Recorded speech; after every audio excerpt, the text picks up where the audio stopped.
참 좋으신 하나님 감사합니다. 오늘도 거룩한 주님의 날 허락하셔서 이 자리에 나와서 하나님께 공예배로 영광 돌리고 지금은 오후 교리교육으로 모였습니다. 주님, 저희들이 이 시간 하나님을 아는 지식이 늘어가는 귀하고 복된 시간 될 수 있도록 인도하여 주옵소서. 구원은 하나님을 아는 것과 그의 아들 예수 그리스도를 아는 것이라고 말씀하신 주님의 말씀처럼 우리가 하나님을 알아가기에 더욱더 힘쓰고 또 단순히 머리로만 아는 것이 아니라 그 머리로 아는 것이 우리의 마음으로 내려와서 성령의 인도하심을 따라 사는 저희들이 될 수 있도록 인도하여 주옵소서. 감사드리며 사랑이 많으신 예수님의 이름으로 기도드렸습니다. 아멘. 우리는 지난주부터 예배와 안식일에 대해서 같이 살펴보고 있습니다. 먼저 지난주에는 주로 예배에 대해서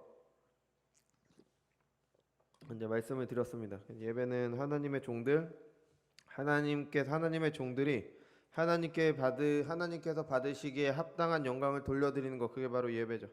예배는 불신자들이 드리는 것이 아니라 하나님을 참으로 아는 신자들이 자신을 아는 하나님에 대해서 참되게 영광을 돌리는 거예요. 그러니까 내가 하나님을 아는 만큼 그 하나님께 영광을 돌리는 것, 그게 바로 예배입니다. 그러니까 하나님을 모르면 예배를 드릴 수가 없는 거죠. 예배 외에 하나님 외에 다른 목적이 들어가서도 안 됩니다. 교회에서 뭘 하고 싶으면 예배라는 이름을 붙이지 말고 먼저 예배는 예배대로 드리고 하나님께서 받으시기 합당한 영광을 돌리고 그 이후에 여러 가지 일들을 하면 됩니다. 하나님만이 유일한 목적 되신 예배를 드려야 그런 예배를 드린 신자들이 하나님이 목적 되신 삶을 살게 되는 겁니다. 내가 하고 싶은 일이 있는데 그 일을 교회에서 한다고 예배라고 이름을 붙이면 그의 삶도 자신의 목적을 위해 하나님을 수단으로 사용하는 삶이 되고 말 거예요. 너무 당연한 일이죠. 예배가 바로 서야 그리스도인들의 삶이 바로 서게 됩니다. 하나님께서는 그를 예배하는 방식을 계시로 알려주셨습니다. 그래서 사람이 이렇게 하는 것이 좋다, 이렇게 예배하는 것은 모두 다 잘못된 겁니다. 하나님보다 더 지혜로운 채 해서는 안 됩니다. 종교개혁 시대에는 성상, 성화, 그러니까 성상은 조형물이죠. 성화는 그림이겠죠. 그림이나 조형물을 통해 예배를 드리는 거나 그것들을 숭배하는 것이 문제였습니다. 종교개혁 시대에는 그게 문제였어요. 그러니까 왜곡된 방식으로 하나님을 알게 되고 왜곡되게 하나님을 이해했던 거죠. 그러니까 딱 보는 것, 우리가 그림에 그려진 대로만 하나님을 알면은 그건 왜곡될 수밖에 없습니다. 왜냐하면 그림에는 그림을 그리는 사람의 그 해석이 들어가게 돼 있어요. 그래서 왜곡될 수밖에 없습니다. 그러니까 우리가 읽고 있는 열왕기서에서 보면은 북이스라엘의 시작도 마찬가지죠. 그러니까 여로보암이 금송아지를 만들고 하나님이라고 섬겨라 이렇게 얘기를 했잖아요. 그러니까 그거랑 마찬가지였던 일들이 중세교회에 있었던 겁니다. 그래서 북이스라엘 왕들이 여로보암의 길을 따랐다라고 평가받았던 그 일이 지금도 있습니다. 중세 시대에만 있었던 게 아니라 사람들이 예배를 드릴 때 도움이 된다는 핑계로 더 많은 사람들을 예배에 참여할 수 있게 한다는 구실로 성경적이지 않은 여러 예배의 요소들이 예배 가운데 들어왔고요. 있어야 될 것들은 빠졌습니다. 요새 사람들 헌금 내는 거 싫어한다고 헌금 빼죠. 근데 헌금은 예배 순서 가운데 있습니다. 성경에서 그렇게 말하고 있어요. 그리고 잊지 말아야 될 것들이 들어왔죠. 그 결과 교회는 이전보다 더 세속화가 됐습니다. 더 좋아진 게 아니라 더 세속화가 됐어요. 사람들은 줄고 있고요. 주일학교에는 위기를 말하고 있습니다. 하나님보다 지혜로운 채 하지 말고 하나님께서 정하신 방법, 성경을 통해 계시하신 대로 예배를 드려야 합니다. 계시를 통해 말씀하신 것만을 행함으로 하나님께 합당한 영광을 돌려야 되죠. 하나님이 행한 그 어떤 것도, 사람이 행한 그 어떤 것도 하나님을 기쁘시게 할 수 없습니다. 하나님께서 하라고 하신 것을 통해 그것을 행하는 그 사람을 받아주시는 거지 그 행위 자체가 하나님께 무슨 도움이 되는 것이 아닙니다. 우리는 참되게 하나님을 바르게 알아가며 그의 합당한 영광을 그가 정하신 방법대로 돌려야 됩니다. 이게 바로 예배의 핵심인 거예요. 2절을 보겠습니다. 종교적 예배는 성부와 성자와 성령 하나님께 드려야 하며 또한 오직 그에게만 드려야 한다. 천사나 성자들이나 다른 어떤 피조물들에게도 드려서는 안 된다. 그리고 아담의 타락 이후로는 중보가 없이 드릴 수가 없고 또한 다만 그리스도 위에 어떤 다른 중보로도 드릴 수가 없다. 그러니까 두 가지를 말하고 있죠. 예배의 대상과 그 예배 드리는 중보자, 우리를 예배 드릴 수 있도록 하시는 중보자입니다. 삼위 하나님 외에 그 어떤 것도 예배의 대상이 돼서는 안 됩니다. 그 두 번째 줄인가에 있는 그 성자들, 그러니까 천사나 성자들이 할 때 여기서 성자는 그러니까 성자 하나님을 말하는 게 아니라 거룩한 사람, 세인트라 그러죠. 그러니까 그런 사람들, 성 누구 그렇게 이름을 지었어요. 그러니까 중세 시대에는 이런 성자들을 예배했습니다. 왜냐하면 그 사람들의 공로로 연옥에 있는 우리 조상들이 천국에 가는 그런 공로를 얻어야 했기 때문에, 성자들이 천국에 가고 남은 공로로 뭐 이런 공로주의 사상이 있었기 때문에 성자들도 예배를 했습니다. 근데 삼위 하나님 외에 다른 것도 예배의 대상이 돼서 안 됩니다. 조상신, 뭐 하늘의 해와 달, 다 하나님께서 창조하신 피조물입니다. 우리와 같은 피조물인데 뭐 그런 것들을 숭배할 이유가 없는 거죠. 오히려 사람이 하나님을 대신해서 그것들이 하나님께 영광을 돌리도록 다스려야 되는 그런 존재들이 피조물이에요. 근데 사람들은 그거를 숭배하고 있죠. 태양이나 달이나 뭐 나무들 숭배한다던가 그런 게 있잖아요. 그죠? 우리가 다스려야 될 대상을 숭배하고 있는 겁니다. 또 예배는 오직 예수 그리스도를 통해 드릴 수 있습니다. 하나님과 죄인 사이의 유일한 중보이신 예수님을 통해서요. 그러니까 예수님이 아니면 우리는 예배도 드릴 수 없는 겁니다. 감히 하나님께 나아갈 수도 없는 거예요. 근데 예수님께서 우리를 대신해서 십자가 달려 죽으시고 우리의 중보자가 되셨기 때문에 하나님께 나아가는 길이 열린 겁니다. 대제사장이 이스라엘의 12지파의 이름이 새긴 보석을 어깨에 메고 가슴에 지고 이렇게 하나님께 나아갔잖아요. 그것처럼 우리의 죄를 대신 지신 그리스도를 통해서만이 이제 하나님께 나아갈 수 있습니다. 디모데전서 2장 5절입니다. 하나님은 한 분이시오 또 하나님과 사람 사이의 중보자도 한 분이시니 곧 사람이신 예수 그리스도다. 이것 뭐 기도에서도 나오니까 3절에서 좀 더 자세히 보도록 하겠습니다. 3절입니다. 감사함으로 드리는 기도는 종교적 예배의 한 특별한 요소로서 하나님께서 모든 사람들에게 요구하신다. 기도가 연락되도록 하기 위해서는 성자의 이름으로 성령의 도움을 받아 하나님의 뜻을 따라 사려 분별과 경외심과 겸손과 열심과 믿음과 사랑과 인내를 가지고 하되 만일 소리를 내어 하는 경우에는 알 수 있는 말로 해야 한다. 그러니까 3절은 예배의 중요한 요소 중 하나인 기도에 대해서 말을 합니다. 그러니까 기도는 어떻게 드려야 되는가? 그러니까 우리의 상식은 지성이면 감천이다. 뭐 지극히 정성을 보이면 하늘이 감동한다는 거죠. 열심히 기도하면 내 정성을 보이면 하나님께서 그 기도를 들어주실 거다라는 생각이죠. 뭐 성경에 보면 불의한 재판장과 끈질긴 과부의 기도, 이거 예수의 가르침에 있잖아요. 그죠? 근데 그것들이 이런 생각과 잘못 연결돼서 뭐 그 가르침이 마치 끈질기게 하나님께서 들어주실 때까지 기도해야 된다는 식으로 잘못 해석이 됐습니다. 그렇게 사용되어져 왔어요. 예배는 하나님의 이름에 합당한 영광을 그가 알리신 방법으로 드리는 겁니다. 기도도 예배의 요소 중에 하나예요. 기도도 하나님께서 알리신 방법으로 하나님께 기도를 해야 되는 겁니다. 그냥 내가 내 마음대로 막 하는 게 아니에요. 기도를 들으시는 분이 누구시며 어떤 기도를 어떻게 하라고 하셨는지를 배워서 기도를 해야 되는 겁니다. 그냥 막 하는 건 우리가 정한수라 그러죠. 그거 떠놓고 기도하는 거랑 똑같은 겁니다. 하나님께서 말씀하신 대로 해야 되는 거예요. 우리는 얼마 전에 기도에 대해서 길게 나눴잖아요. 그죠? 그러니까 뭐 나중에 기회가 있으면 또 나누겠죠. 근데 오늘은 신앙 고백서에서 말하는 것만 간단하게 보고 그렇게 마치도록 하겠습니다. 우리가 기도를 나눴을 때 살폈듯이 모든 사람은 본능적으로 기도를 합니다. 우리 신자들뿐만이 아니라 믿지 않는 사람들 아니면 다른 신을 섬기는 사람들도 본능적으로 기도를 해요. 왜냐하면 내가 원하는 것이 있는데 그것을 모두 다 이루면서 살 수 없기 때문에. 여기엔 두 가지 이유가 있죠. 첫 번째는 내게 허락되지 않은 것을 내가 원하는 경우가 있습니다. 근데 나는 그걸 이룰 능력은 안 돼요. 그러니까 기도를 하게 되는 거죠. 서로 내가 뭐 정당하게 얻어야 되는 것을 소원한다고 해도 이 왜곡된 사회 속에서는 그거를 얻을 수 없는 경우도 있습니다. 그러니까 그것을 얻기 위해서 기도를 하게 되는 거죠. 나보다 뭔가 대단한 존재에게 이렇게 기도를 하게 됩니다. 제잘난 맛에 사는 사람들도 당장 어떤 큰일이 생기면 급하게 뭔가를 향해서 기도하게 되는 거예요. 당장 누가 뭐 친한 가족이 무슨 뭐 그런 일이 있으면 안 되지만 뭐 큰 병이 걸렸어요. 그럼 당연히 기도하게 됩니다. 이거 뭐 사람의 본능이죠. 근데 그러니까 어떤 종교학자들이나 사회학자들은 종교도 진화했다고 이야기를 해요. 그러니까 처음에는 자연을 숭배하는 미신적인 종교, 그거에서 많은 신을 섬기는 다신교, 그래서 더 발달해서 현재 가장 세련된 그런 종교가 유일신이다. 이건 저도 사회 시간에 뭐 많이 배웠습니다. 그죠? 이거 완전히 근데 잘못된 거예요. 그러니까 그들의 주장에 따르면 기독교도 가장 세련되게 발전된 그런 종교 중에 하나가 되겠죠. 나아가서 여러 학자들의 생각을 더해서 이제 과학 문명이 발달하면은 사람들이 몰라서 두려워하는 어떤 것이 사라질수록 종교도 사라질 것이다. 뭐 예를 들어서 예전에는 뭐 날씨나 그런 거에 대해서 하나도 모르니까 뭐 날씨나 그런 것에 대한 신을 섬겼다. 근데 사람들이 점점 알아가게 되니까 그런 신들을 섬기지 않게 될 거다. 이렇게 이야기를 합니다. 완전히 잘못된 말입니다. 성경과 완전히 반대되는 말이에요.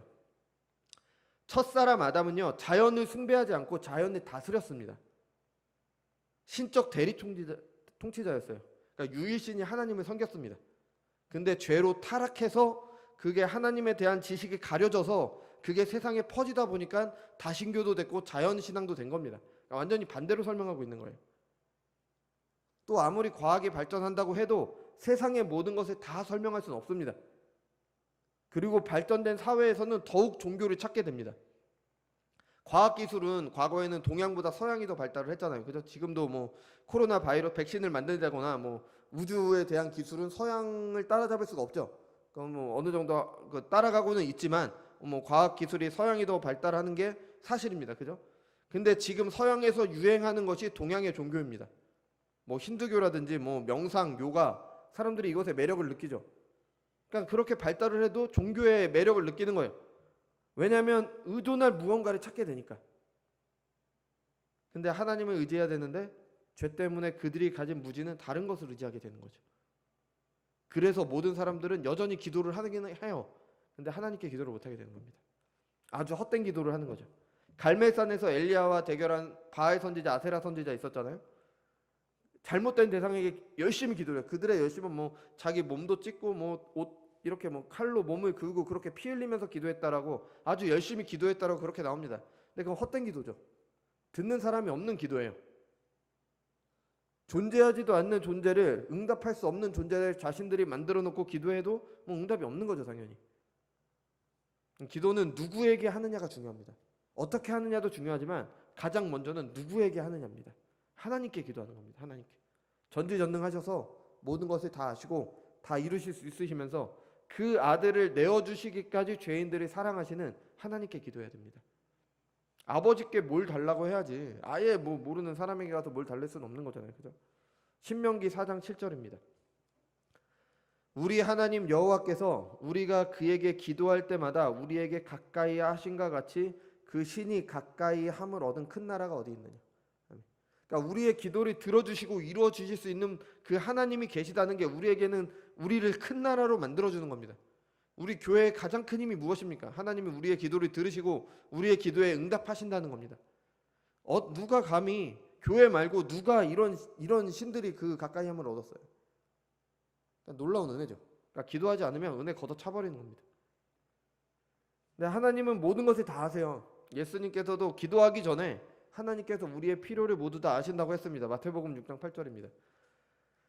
그러므로 그들을 본받지 말라. 구하기 전에 너희에게 있어야 할 것을 하나님 너희 아버지께서 아시느니라. 그러니까 이미 다 아시잖아요. 그죠? 아시는데 왜 기도해야 되냐? 뭐 이런 질문을 할 수도 있겠죠. 구하기 전에 아시는데 뭐 기도할 필요 없냐? 하나님께서는 구하는 자들에게 주시는 분입니다. 구하기 전에 모든 것을 아시는 분께서 구하는 자들에게 주시는 겁니다. 칼빈은 기도에 대해서 이렇게 말했습니다.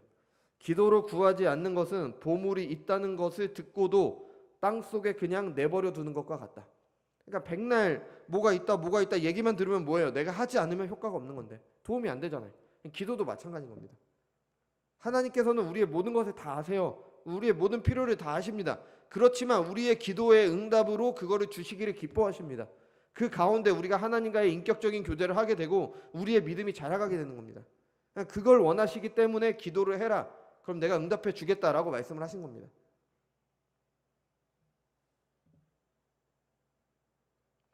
근데 기도가 단순히 자기 소원의 성취하는 수단이 되어서는 안 되겠죠. 내가 필요한 것을 그것의 공급자 대신 하나님께 구해서 받는 것이 기도와 기도 응답의 가장 기본입니다. 그건 맞아요. 하지만 내가 바라는 것이 내가 필요한 것이 아닐 때가 있습니다. 구하여도 받지 못하는 것은 정욕으로 구하기 때문입니다. 주님께서 기도를 가르쳐 주신 이유도 무엇을 구해야 되는지, 그 주기도문 보면은 6가지 구해야 되는 걸 알려주시잖아요. 그러니까 무엇을 구해야 되는지를 알려주시는 거예요. 빌립보서 4장 6절입니다. 아무것도 염려하지 말고 다만 모든 일에 기도와 간구로 너희 구할 것을 감사함으로 하나님께 아뢰라. 그러니까 감사함으로 기도하는 겁니다. 그냥 단순히 내가 갖고 싶은 거, 내가 원하는 거, 내가 바라는 거 그냥 딱 하고 끝내는 게 아니라 감사함으로 하나님께 아뢰는 겁니다. 내가 필요한 것 달라고 떼쓰는 듯이 기도하는 게 아니라 감사함으로 하나님께 기도해야 됩니다. 우리의 소원을 하나님께 아뢰는 것인데 감사함으로 아뢰는다? 감사로 기도한다는 건요, 하나님께서 그리스도를 통해서 자격 없는 우리를 그의 자녀로 삼으셨다는 걸 감사하는 겁니다. 내 기도를 들으실 필요가 전혀 없으신 분께서 그리스도의 보혈의 공로로, 내 공로 없이 그리스도의 보혈로 나를 자녀로 삼으셔서 기도를 들어주신다는 것에 감사하면서 기도를 하는 겁니다. 또한 자녀된 우리에게 가장 좋은 것으로 베푸신다는 것을 감사하고 신뢰하며 기도하는 겁니다. 내 욕심이 아니라 하나님의 뜻에 따르는 것이 기도입니다. 내 욕심대로 기도를 시작했다가 점점 하나님의 뜻에 따라서 가게 되는 게 그게 바로 기도인 거예요. 근데 그렇게 점점 바뀌어가는 게 하나님의 뜻이고, 그렇게 해서 하나님께서 우리에게 주시는 게 가장 좋은 것이며, 하나님께서 나에게 좋은 것을 베푸시기를 기뻐하시는 아버지이심을 신뢰하면서 기도하는 게, 그게 감사하면서 기도하는 겁니다. 그리고 기도 후에 오는 응답들이 모두 하나님의 섭리 가운데 우리에게 허락하신 것임을 알고 감사하며 기도를 드리는 겁니다. 기도한 후에도 여전히 고난과 괴로운 가운데 있을지라도 우리를 보살피시고 그리스도의 분량까지 자라도록 하시는 은혜임을 감사하면서 기도해야 되는 거예요. 이런 감사가 없다면 기도는 그냥 떼쓰는 게 되는 겁니다. 하나님께서 들어주실 때까지 열심히 기도해라? 열심히 떼쓰라는 거예요. 백화점이나 마트에 가면은 아이가 부모에게 뭘 사달라고 막 조르고 이거 앉아서 막 이렇게 떼쓰는 거 종종 보잖아요. 그죠? 여러분이 보시기에 그게 좋아 보이십니까? 안 좋잖아요. 아이가 그렇게 해도 좋아 보이지 않는데, 어른 된 사람들이 하나님 아버지께 그렇게 한다는 것은 이건 잘못된 일입니다. 오래 기도해야 돼요. 짧게 기도하라는 게 아닙니다. 오래 기도해야 됩니다. 근데 오래 기도하는 것은요, 우리의 뜻을 하나님의 뜻에 맞추는 시간이기 때문에 오래 기도하는 게 필요한 거예요. 이것도 하나님께서 들으시는 기도에서 이제 좀 나오기 때문에 그때 좀 더 말씀드리도록 하겠습니다.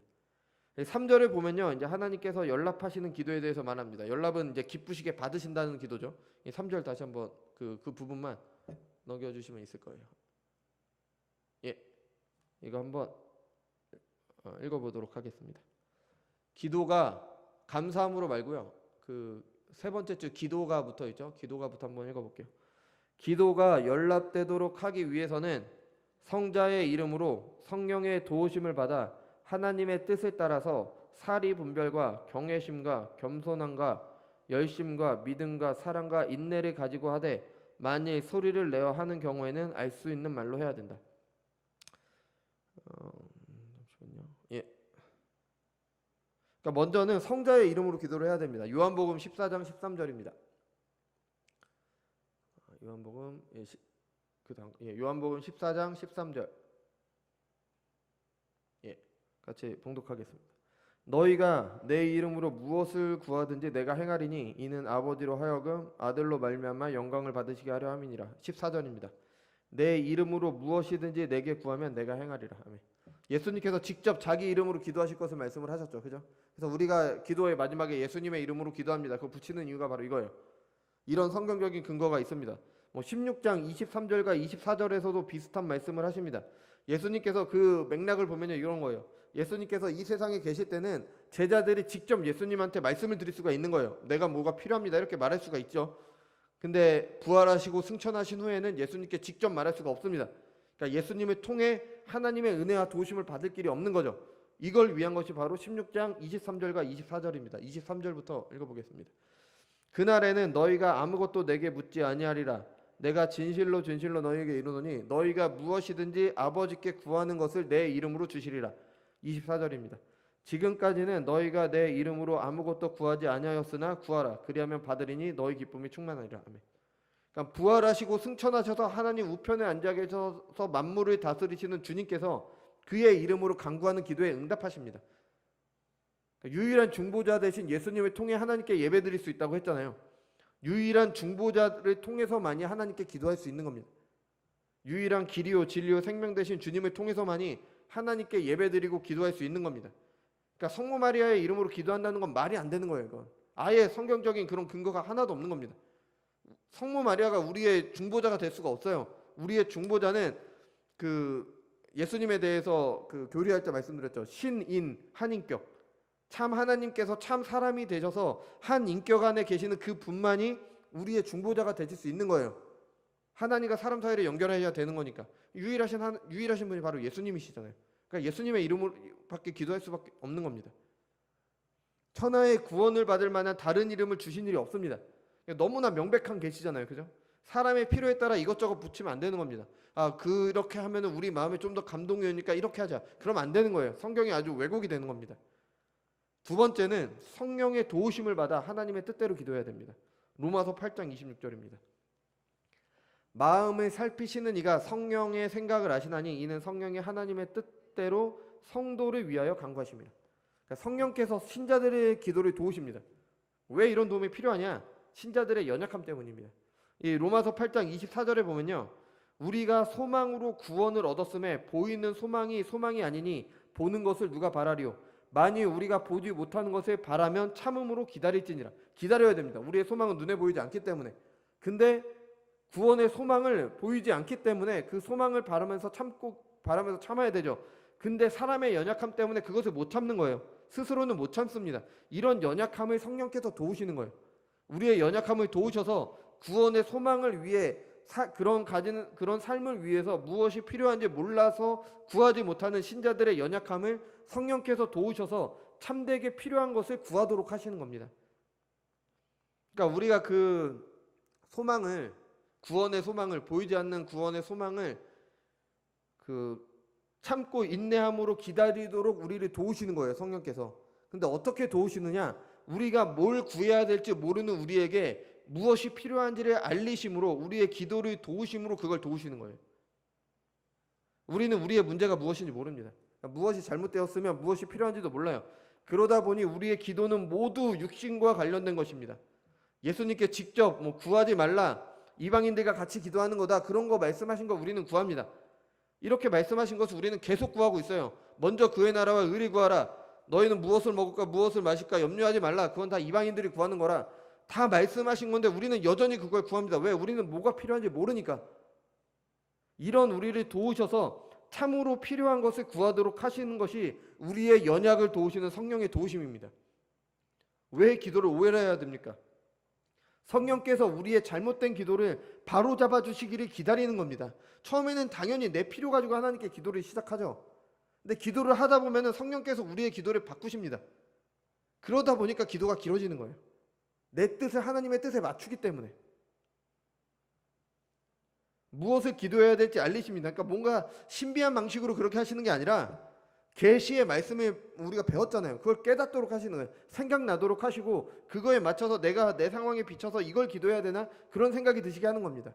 그러니까 기도를 하다 보면은 처음엔 나의 필요를 위해서 기도하고 내 가족을 위해서 기도하다가 나중에는 나랑 전혀 상관이 없는 나라와 교회를 위해서 기도하게 되고 저기 어느 아프리카에 있는 무슨 나라를 위해서 기도하게 되고 그래서 기도하게 되는 겁니다. 그게 하나님의 뜻이기 때문에. 그러니까 우리의 기도가 짧은 이유가 무엇입니까? 내가 필요한 것만 딱 알으니까. 성령께서 가르쳐 주실 시간도 드리지 않고 그냥 내가 필요한 것만 그냥 말하고 끝나는 거죠. 이것이 기도를 오래 해야 되는 이유입니다. 기도의 분량을 채워서 하나님께서 그 기도를 들어주시기 때문이 아니라 기간을 채워야 어떤 특별 기도를 해야 들어주시기 때문이 아니에요. 성령께서 우리에게 바른 기도를 할 수 있도록 이끄시기 위함, 그것을 기다리는 겁니다. 하나님께서 연락하시는 기도를 하기 위해서는 사려 분별과 경외심과 겸손과 열심과 믿음과 사랑과 인내를 가지고 해야 됩니다. 사려 분별은 무엇이 옳은지를 알고 기도하는 거예요. 그러니까 무엇이 옳고 그른지를 알고 판단을 하는 거죠.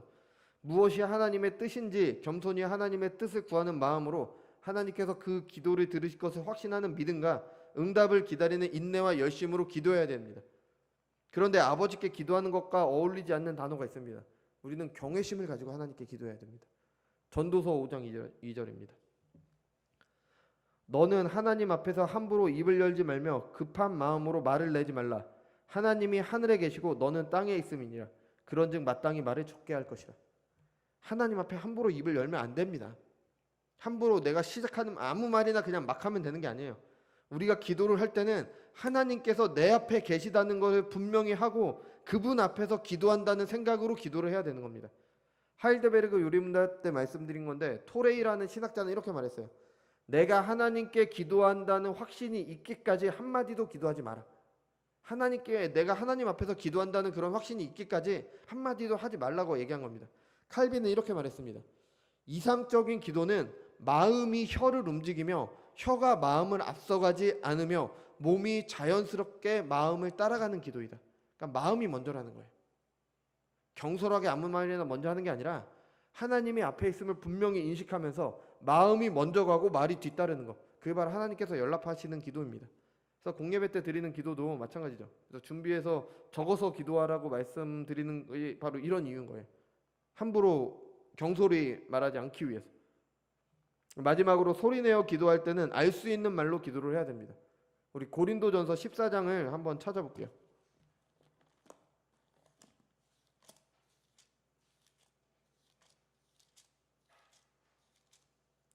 고린도전서 14장 7절입니다.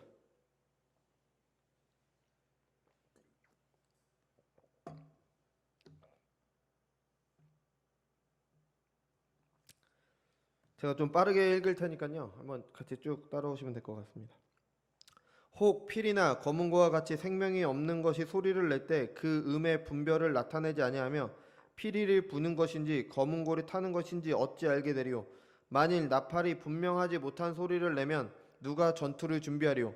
이와 같이 너희도 혀로서 알아듣기 쉬운 말을 하지 아니하면 그 말하는 것을 어찌 알리요. 이는 허공에다 말하는 것이라. 이같이 세상에 소리의 종류가 많으나 뜻없는 소리가 없나니 그러므로 내가 그 소리의 뜻을 알지 못하면 내가 말하는 자에게 외국인이 되고 말하는 자도 내게 외국인이 되리니 그러므로 너희도 영적인 것을 사모하는 자인즉 교회의 덕을 세우기 위하여 그것이 풍성하기를 구하라. 그러므로 방언을 말하는 자는 통역하기를 기도할지니 내가 만일 방언으로 기도하면 나의 영이 기도하거니와 나의 마음은 열매 맺지 못하리라. 그러면 어떻게 할까? 내가 영으로 기도하고 또 마음으로 기도하며 내가 영으로 찬송하고 또 마음으로 찬송하리라. 그렇지 아니하면 내가 영으로 축복할 때에 알지 못하는 처지에 있는 자가 내게 무슨 말을 하는지 알지 못하고 내 감사에 어찌 아멘하리요. 아멘. 그러니까 생명이 없는 악기도 소리를 낼 때 음의 분별이 있어야 되는 거죠. 그래야지 무슨 악기인지 알고 어떤 음악인지 알게 됩니다. 나팔 소리가 분명해야지 전쟁을 준비하는 거죠. 기도도 마찬가지입니다. 방언으로 기도하면 무슨 말인지 알 수 없습니다. 알아듣지 못하는 말로 기도하면 아무런 의미가 없다는 겁니다. 하나님만이 아실 수 있는 신령한 언어로 기도드릴 필요가 없습니다. 뭐 사탄이 들을까봐 그런 기도할 필요가 없어요. 하나님이 왜 사탄을 두려워하시겠어요? 그냥 우리에게 주신 언어로 기도하게 됩니다. 그죠? 칼빈은 방언은 공적인 기도는 말할 것도 없고 사적인 기도를 할 때도 필요 없다고 얘기했습니다. 사도 바울은 고린도 14장에 이어서 우리가 읽어본 거에서 통역하는 자가 없으면 방언으로 말하지 말라고 했습니다. 왜냐면 의미가 없으니까. 그리고 방언으로 기도하면은 나의 영은 기도하는데 나의 마음은 열매 맺지 못한다. 근데 그 다음에 보면은 영으로 기도하고 마음으로 기도하고 영으로 찬송하고 마음으로 찬송해야 된다. 영과 마음이 같이 가야 되는데 내가 방언으로 기도하면 영은 기도하는데 마음은 알지 못한다. 이게 맞지 않다는 거예요. 그러니까 잘못됐다는 겁니다. 그러니까 우리가 이런 거를 잘 분별을 해야 될 것 같습니다. 기도는 예배의 중요한 요소입니다. 하나님께서 우리에게 은혜를 주시는 은혜의 방편으로 아주 중요합니다. 이건 신자들에게 영혼의 호흡이라고 하잖아요. 오죽하면 하나님께서 우리에게 쉬지 말고 기도하라고 하셨잖아요. 이게 중요하지 않을 수가 없어요. 그래서 다른 요소와 마찬가지로 내 마음대로 하면 되는 게 아니에요. 성도의 자유는 내 소견에 옳은 대로 행하는 자유가 아닙니다. 우리가 했잖아요. 자유롭게 하나님의 뜻을 행하는 자유입니다. 하나님의 뜻을 알고 행하는 거죠. 기도는 성부께 성령의 도우심으로 그의 뜻을 알아서 성자를 통해서 하는 겁니다. 삼위 하나님이 함께 하시는 거예요. 경외함으로 경솔하게 아무렇게나 할 수 있는 게 아닙니다. 딱 내 할 말만 딱 하고 끝나는 게 아니라 성령의 도우심을 구하며 기도할 수 있다는 것에 감사하며 성자를 통해 성부께 기도해야 됩니다. 그럴 때 성령께서 우리의 기도를 도우셔서 마땅히 구해야 될 바를 구하도록 하십니다. 그리고 하나님의 뜻대로 하는 기도는 응답되게 됩니다. 이런 기도를 통해서 우리에게 주시는 은혜를 받아 누리는 저와 여러분이 되시기 바랍니다. 기도하겠습니다. 주님 감사드립니다. 오늘은 예배의 요소 중 하나인 기도에 대해서 같이 살폈습니다. 주님, 모든 예배의 요소들이 마찬가지듯이 기도도 하나님의 뜻을 알고 하나님의 뜻대로 하나님께서 정하신 방법대로 하나님께 기도를 해야 됩니다. 우리가 우리의 마음대로 우리가 옳다고 생각하는 대로 기도하는 것이 아니라 참되게 하나님의 뜻을 알고 성령의 도우심을 통해 예수 그리스도를 통해서 성령의 도우심으로 예수 그리스도를 통해서 하나님께 삼위 하나님께 기도하는 저희들이 될 수 있도록 인도하여 주옵소서. 그래서 우리의 기도가 내 뜻을 이루는 수단이 되는 게 아니라 하나님의 뜻을 알아가는 시간이 될 수 있도록 도와주시고 우리의 기도의 응답을 통해서 하나님의 뜻이 이루어지는 것이 우리의 삶과 우리의 교회 가운데 일어날 수 있도록 인도하여 주옵소서. 그래서 우리가 기도에 더욱더 힘쓰므로 하나님께서 주시는 은혜를 마땅히 받아 누리는 자들 될 수 있도록 인도하여 주옵소서. 감사드리며 사랑이 많으신 예수님의 이름으로 기도드렸습니다.